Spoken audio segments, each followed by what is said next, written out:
আসসালামু আলাইকুম, সবাইকে স্বাগতম। প্রিয় শিক্ষার্থী বন্ধুরা, আজকে আমি এইচএসসি আইসিটি বিষয়ের সংখ্যা পদ্ধতির যে বরিশাল বোর্ড 2024 সালে যে সৃজনশীল প্রশ্নটি এসেছিল, ওই প্রশ্নটির সঠিক সমাধানের চেষ্টা করব। তো সমাধানের জন্য তোমাদের সাথে আছি আমি মোহাম্মদ সিরাজুল ইসলাম, বরিশাল সরকারি model school and college, Barishal.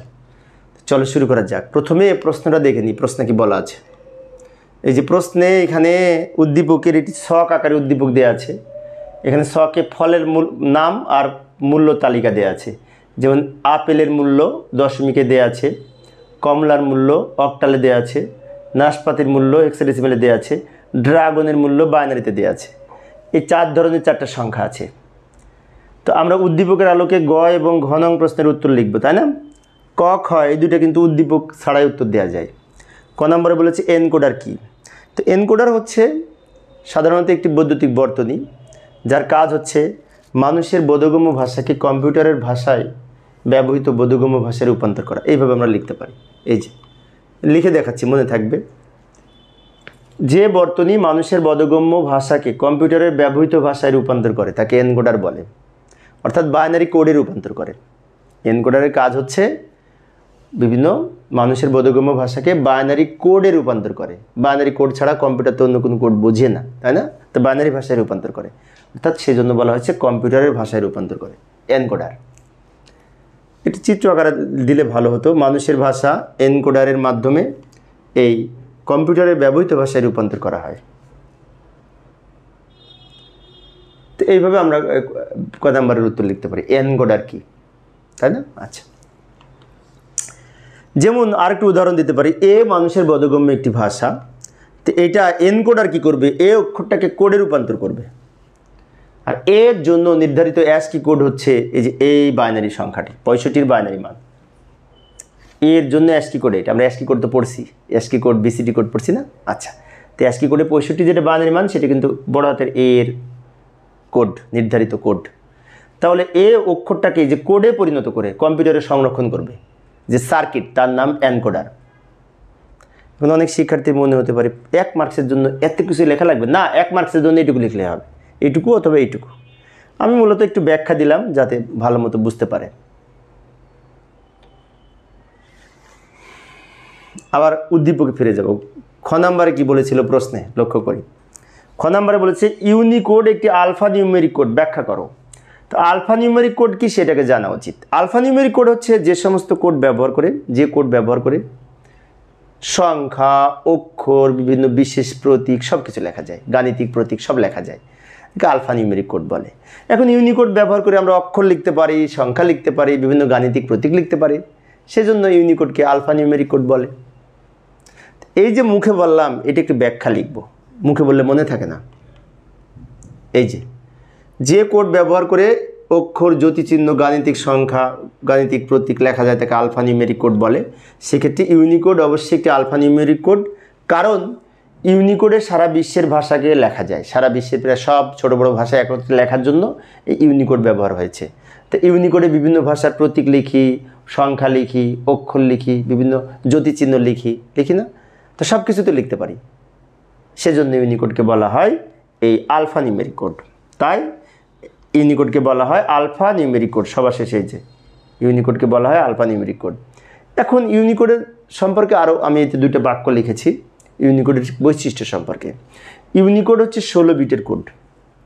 যেহেতু 16 বিটের কোড, এই ইউনিকোড ব্যবহার করে 2^16 = 65,536টি প্রতীক প্রকাশ করা যায়।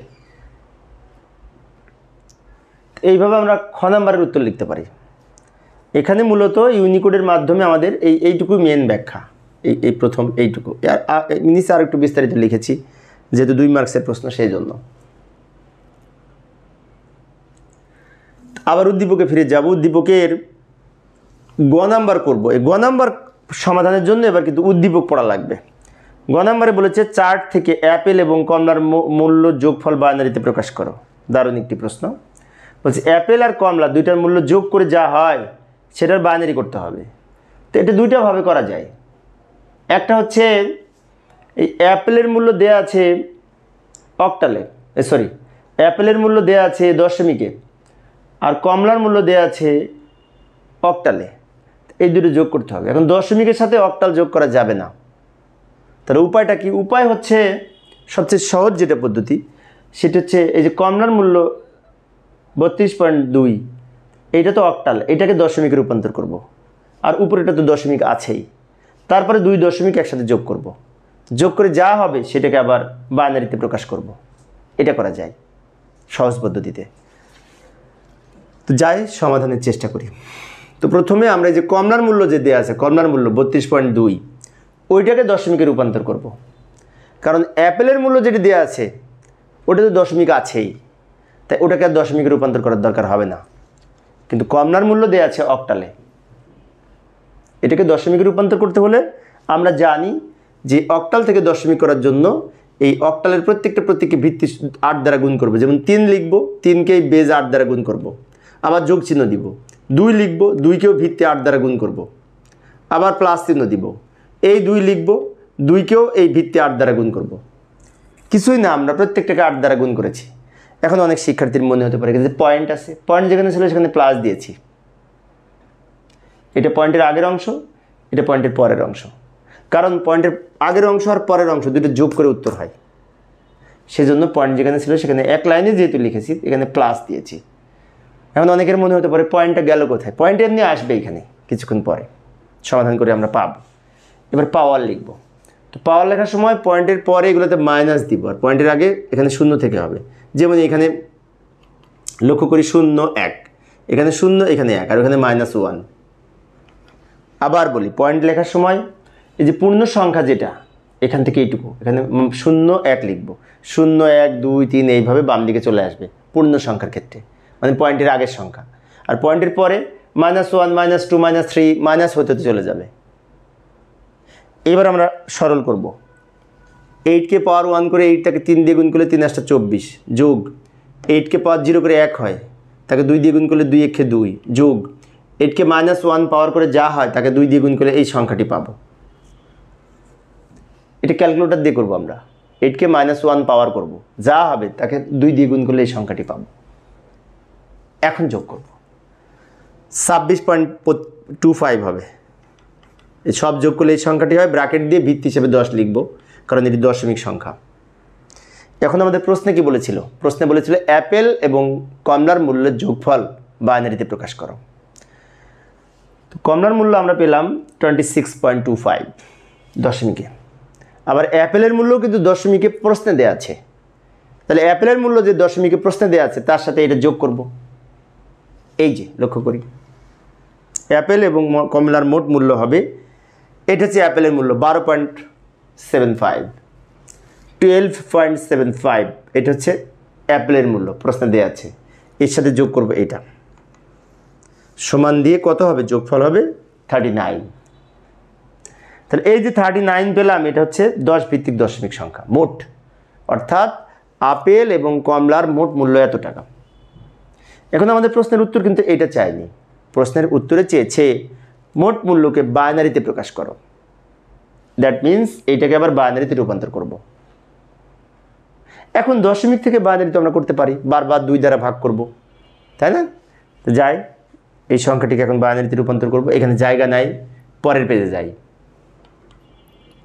এই যে এর তুলে নিলাম, এইখানে নিচে দাগ দিব, বাইনারির বেস 2, এখানে 2 লিখব। অর্থাৎ বাইনারিতে রূপান্তর করতে হলে এই সংখ্যাটিকে বেস 2 দ্বারা বারবার ভাগ করে ভাগফল হবে 19 প্রথমে লিখব, আর ভাগ শেষ 1 থেকে যাবে, ওই 1 শেষে লিখব। 19কে আবার 2 দ্বারা ভাগ করলে ভাগফল হবে 9 প্রথমে লিখব, ভাগ শেষ 1 থাকবে শেষে লিখব। 9কে 2 দ্বারা ভাগ করলে ভাগফল হবে 4 প্রথমে লিখব, ভাগ শেষ 1 থাকবে শেষে লিখব। 4কে 2 দ্বারা ভাগ করলে ভাগফল 2 হবে প্রথমে লিখব, ভাগ শেষ 0 থাকবে শেষে লিখব। 2কে 2 দ্বারা ভাগ করে ভাগফল 1 প্রথমে লিখব, ভাগ শেষ 0 থাকবে শেষে লিখব। 1কে 2 দ্বারা ভাগ করা যায় না, তখন ভাগফল হিসেবে যদি এখানে 0 লিখি তো এই 1 কিন্তু ভাগ শেষ হিসেবে থেকে যাবে, তো এটা শেষে লিখব। এইবার আমরা এগুলো নিচ থেকে উপরের দিকে যদি সাজিয়ে লিখি উত্তর পাবো 1 0 0 1 1 1, এই সংখ্যাটি পাবো। এই যে লক্ষ্য করি, সেক্ষেত্রে সর্ববামে যেটি লিখব প্রথমে সেটাকে বলা হয় MSB, যার পূর্ণরূপ হচ্ছে মোস্ট সিগনিফিক্যান্ট বিট। আর সর্বশেষে ডান দিকে যেটি লিখব এটিকে বলা হয় LSB, যার পূর্ণরূপ হচ্ছে লিস্ট সিগনিফিকেন্ট বিট। যাই লিখি, এই যে একবারে দ্রুত লিখে দিলাম 111 100 100 111 বেস 2, কারণ এটি বাইনারি সংখ্যা। তো এইভাবে আমরা যোগ করে যোগফলকে বাইনারিতে পরিণত করতে পারি। তো এটা হচ্ছে গ নাম্বারের উত্তর। আমরা আবার কি করব, এখন বড় ঘ নাম্বারের উত্তর লেখার জন্য উদ্দীপকে ফিরে যাব। উদ্দীপকের ঘ নাম্বারে বলেছিল যোগের মাধ্যমে নাশপাতি ও ড্রাগনের মূল্যের পার্থক্য নির্ণয় করো। দারুণ একটি প্রশ্ন। কেন দারুণ একটি প্রশ্ন? এই প্রশ্নটা বারবার পরীক্ষায় এসেছে, ম্যাক্সিমাম বোর্ডে এই অঙ্কটা এই ধরনের যোগের মাধ্যমে পার্থক্য এসেছে। হয়তো এখানে ডেটা ভিন্ন থাকতে পারে, কিন্তু সিস্টেম এক। তাই আমার ক্লাস যারা প্রত্যেকটা ক্লাস নিয়মিত দেখো, তারা ঘ নাম্বারটা পারবে। তারপরেও আমি সমাধান করে দিচ্ছি। প্রশ্নে বলেছে এই যে নাশপাতির মূল্য হচ্ছে 2C 16 ভিত্তিক হেক্সাডেসিমাল সংখ্যা, ড্রাগনের মূল্য হচ্ছে এইটা যেটি বাইনারি সংখ্যা। এই দুইটার পার্থক্য নির্ণয় করতে হবে, তাও আবার যোগের মাধ্যমে। তো যোগের মাধ্যমে পার্থক্য নির্ণয় করতে হলে সেই পুরানো কথা বলতে হয়, দুইটার মধ্যে যেটা ছোট সংখ্যা সেটাকে পরিপূরক করব, অর্থাৎ 2 এর পরিপূরক পদ্ধতি ব্যবহার করে যোগের মাধ্যমে পার্থক্য নির্ণয় করা যায়। তো যাই সমাধান করার চেষ্টা করি। এই যে একটু দ্রুত লিখে দিলাম সময় সেভ করার জন্য, ক্লাসটি অনেক লম্বা হয়ে যাচ্ছে। লক্ষ্য করি নাশপাতির মূল্য 2C, এর দশমিক মান হচ্ছে 44 44। এখন অনেক শিক্ষার্থীর মনে হতে পারে যে দশমিক কেন নির্ণয় করবো? এখানে দশমিক নির্ণয় করব কারণ আমাদের এই দুইটা সংখ্যার মধ্যে প্রশ্নে দেওয়া আছে এই দুইটা, তো দুইটাকে আমরা দশমিকে রূপান্তর করলাম। দশমিকে রূপান্তর করার মাধ্যমে আমরা বুঝতে পারবো কোনটা ছোট সংখ্যা। কারণ আমি যদি দশমিক না নির্ণয় করি তাহলে এখানে বোঝা যায় না কোনটি ছোট। এটা বেস 16, এটার বেস 2, তাই এই দুইটার মাধ্যমে বুঝতে পারবো না আমরা কোনটা ছোট সংখ্যা। এখন অনেক শিক্ষার্থীর মনে হতে পারে না এই নিচেরটা তো ছোট হবে, আমি তো জানি। এটা তো মৌখিক কথা, আমাদের প্রমাণ করে দেখাতে হবে কোনটি ছোট।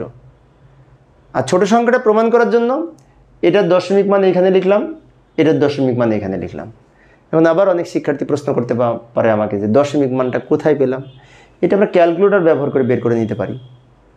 দশমিক ইন্টারমিডিয়েট পরীক্ষায় কিন্তু ক্যালকুলেটর ব্যবহার করতে দেয়, সায়েন্টিফিক ক্যালকুলেটর, নর্মাল সায়েন্টিফিক যেটা সেটা ব্যবহার করতে দেয়।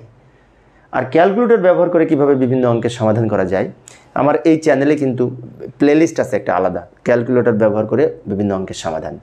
তোমরা সেই চ্যানেলের ক্লাসগুলি যদি দেখো, দেখবা খুব সহজেই ক্যালকুলেটর ব্যবহার করে এই মানগুলি খুব সহজে নির্ণয় করতে পারবে। তো যাই হোক, ক্যালকুলেটরের মাধ্যমে বের করে আমরা পেলাম 44 আর 18। এখন আমরা পার্থক্য যদি নির্ণয় করি তাহলে নিশ্চয়ই বড় থেকে ছোটোটা বিয়োগ করব। তা এখানে লিখব ওই যে পার্থক্য সমান 44 - 18, এবং 44 - 18 লেখার পরে এই 18 সংখ্যাটি কিন্তু মাইনাস হয়েছে, নেগেটিভ হয়েছে, তাই না? এখন -18 বলতে পারি। আর -18 বাইনারি মান যদি বের করতে হয় তাহলে আমাদের 2 এর পরিপূরক করতে হবে। এখন অনেক শিক্ষার্থীর মনে হতে পারে 18 বাইনারি মান তো এইটা, হ্যাঁ এটা 18 মান বাইনারি মান ঠিক আছে, কিন্তু এইটা পজিটিভ সংখ্যার বাইনারি মান, ধনাত্মক সংখ্যার বাইনারি মান, তাহলে -18 মান কত সেটা বের করার জন্য আমাদের এই -18 মান বের করার জন্য 18 এই বাইনারি মানকে 2 এর পরিপূরক করব। আর 2 এর পরিপূরক করতে হলে আমাদের আবার এখানে একটা কথা লিখে নিতে পারি সহজে বোঝার জন্য। সে কথাটা হচ্ছে দ্বিতীয় সংখ্যাটি মানে কি, এই ঋণাত্মক সংখ্যাটি, দ্বিতীয় সংখ্যাটি ঋণাত্মক মানে কি, এই 18 ঋণাত্মক হওয়ায় 2 এর পরিপূরক মান নির্ণয় করতে হবে। তো যাই, 2 এর পরিপূরক মান নির্ণয় করার পূর্বে আর একটা কথা বলি, সেটি হচ্ছে এই যে 44-এর বাইনারি মান এবং 18-এর বাইনারি মান, দুইটার বাইনারি মানকে 8 বিটে সাজিয়ে লিখব। কারণ 2 এর পরিপূরক পদ্ধতিতে পার্থক্য নির্ণয় করতে হলে আমাদের 8 বিট, 16 বিট ইত্যাদি রেজিস্টারে সাজিয়ে লিখতে হয়। আর 8 বিট রেজিস্টারে সাজিয়ে লিখব কারণ এই সংখ্যা দুটি 8 বিট রেজিস্টারে ধারণ করে, সেজন্য 8 বিটের সমাধান করব। তাহলে দুইটা সংখ্যারই বাইনারি মান এখানে 8 বিটে সাজিয়ে লিখি, তারপর ছোট সংখ্যাটিকে পরিপূরক করব। এই যে লক্ষ্য করি 44-এর বাইনারি মান আমরা ক্যালকুলেটর ব্যবহার করে বের করে নিতে পারি। যে 44-এর বাইনারি মান কত হবে, 44-কে বারবার যদি 2 দ্বারা ভাগ করি বাইনারি মান পাবো। কিছুক্ষণ আগে কিন্তু 39-এর বাইনারি মান বের করে দেখিয়েছিলাম, ওইভাবে তোমরা করে নিতে পারো, এটার বাইনারি মান বের করে নিতে পারো।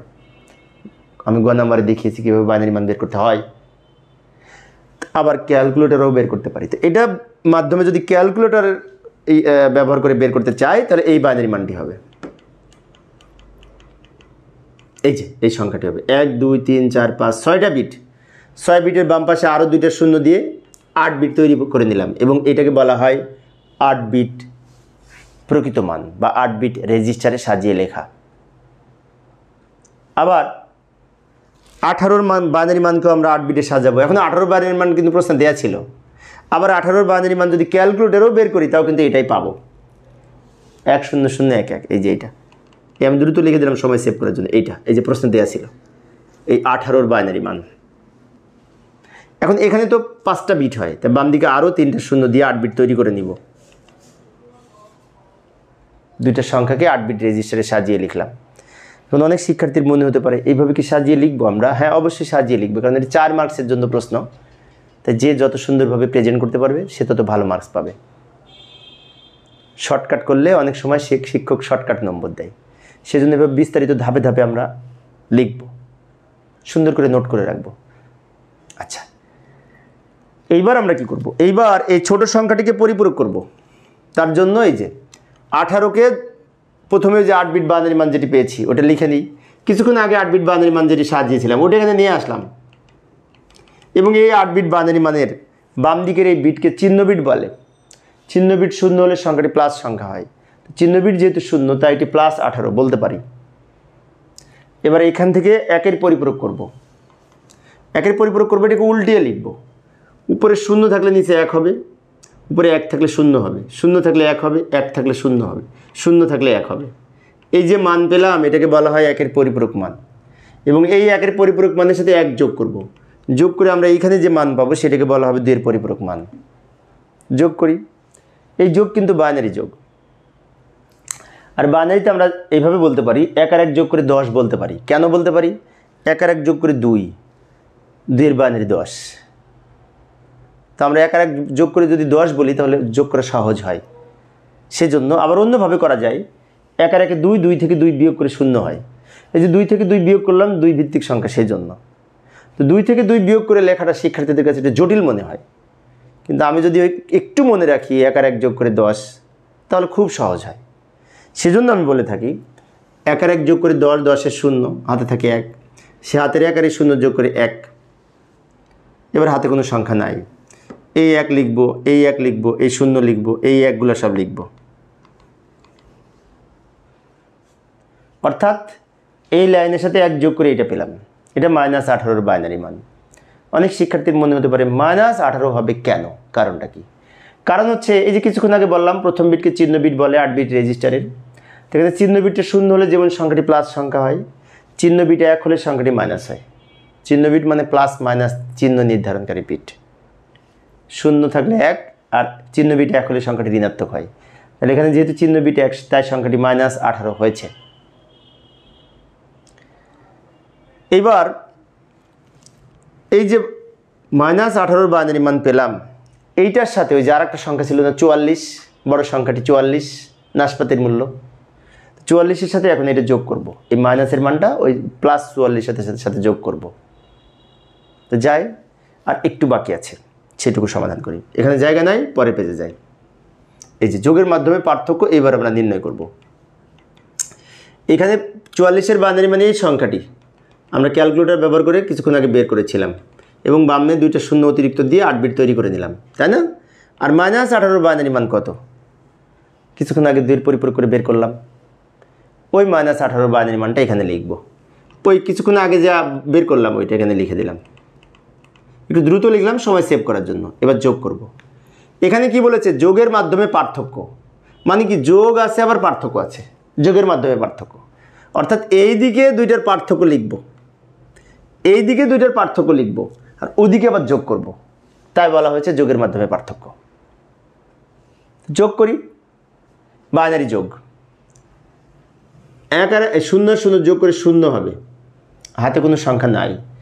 1 আর 0 যোগ করে 1, এখানেও হাতে কোনো সংখ্যা নাই। আবার এখানে 1 আর 1 যোগ করে বাইনারিতে 10, 10-এর 0, হাতে থাকে 1। হাতের 1 আর এই 2টা 1, এখানে কিন্তু 3টা 1 হচ্ছে। তো 3টা 1 যোগ করে 3, 3 থেকে 2 বিয়োগ হবে, বিয়োগ করে 1 হয়। এভাবে আমরা করতে পারি। আবার অন্যভাবে করতে পারি। 1 আর 1 যোগ করে 10, 10-এর 0, হাতে থাকে 1, হাতের 1 আর এই 2টা 1, 3টা 1, 3টা 1 যোগ করে 11, কারণ 3, 3-এর বাইনারি 11। সেজন্য সহজে যদি করতে হয় তাহলে আমরা বলে থাকি হাতের 1 আর এই 2টা 1, 3টা 1, 3টা 1 যোগ করে 11, 11-এর 1, হাতে থাকে 1, হাতের 1 এর 0-এর সাথে যোগ করে 1, এবার হাতে কোনো সংখ্যা নাই, আবার এখানে 1 আর 1 যোগ করে 10, 10-এর 0, হাতে থাকে 1 আর এই 1 যোগ করে 10-এর 0, হাতে থাকে 1 আর এই 1 যোগ করে 10-এর 0, হাতে থাকে 1, সেই 1 বাম দিকে ক্যারি বিট হিসেবে লিখে দিব। অর্থাৎ এখানে 8 বিট ধরে আমরা এখানে সমাধান করে লাস্টে কিন্তু 9 বিট পেয়েছি। যে কাউন্ট করে একটু লক্ষ্য করি, 1 2 3 4 5 6 7 8 9 বিট। তার মানে কি এই পর্যন্ত 8 বিট, এই যে হলুদ কালার পর্যন্ত। আর এই বাম দিকের এটা হচ্ছে ওভারফ্লো, আবার কেউ এটাকে বলে ক্যারি বিট। তো যাই হোক, এই ক্যারি বিট বিবেচনা করা হয় না, তাই এটা বাদ দিয়ে লিখব। তা আমরা এখানে একটা কথা লিখে দিব যে ওভারফ্লো বা ক্যারি বিট বিবেচনা করা হয় না, এটা লিখে দিব। এখন এটা যদি বিবেচনা না করি তাই এখান থেকে উত্তর হবে। এখান থেকে উত্তর হলে বামে 3টে শূন্যের কোনো দাম নেই, এইটুকু উত্তর, এইটুকু। এবং এইটুকু হচ্ছে 26-এর বাইনারি মান। ক্যারি বিট যদি বিবেচনা করা না হয় এখান থেকে এইটুকু উত্তর, বামে শূন্যর দাম নেই, এইটুকু উত্তর। তা সবার শেষে উত্তরটা এইভাবে একটু ব্যাখ্যা করে লিখব। সুতরাং পার্থক্য 26। এখন এই 26 প্লাস না মাইনাস, মানে পজিটিভ সংখ্যা না নেগেটিভ সংখ্যা? অবশ্যই পজিটিভ সংখ্যা। কারণটা কি? কারণ এই যে সাইন বিট 0, সাইন বিট 0 হলে সংখ্যাটি পজিটিভ। ওই কথাটাও নিচে লিখে দিয়েছি। এই ক্ষেত্রে সংখ্যাটির চিহ্ন বিট 0, চিহ্ন বিট 0 মানে কি? যে এটা চিহ্ন বিট 0, আর এটা তো ওভারফ্লো বা ক্যারি বিট। এই চিহ্ন বিট 0, তাই সংখ্যাটি ধনাত্মক, মানে প্লাস। তো এইভাবে আমরা 2 এর পরিপূরক পদ্ধতিতে পার্থক্য নির্ণয় করতে পারি। তো 2 এর পরিপূরক পদ্ধতিতে পার্থক্য কিন্তু প্রায় এসেছে পরীক্ষায়, একটু খেয়াল রাখবো।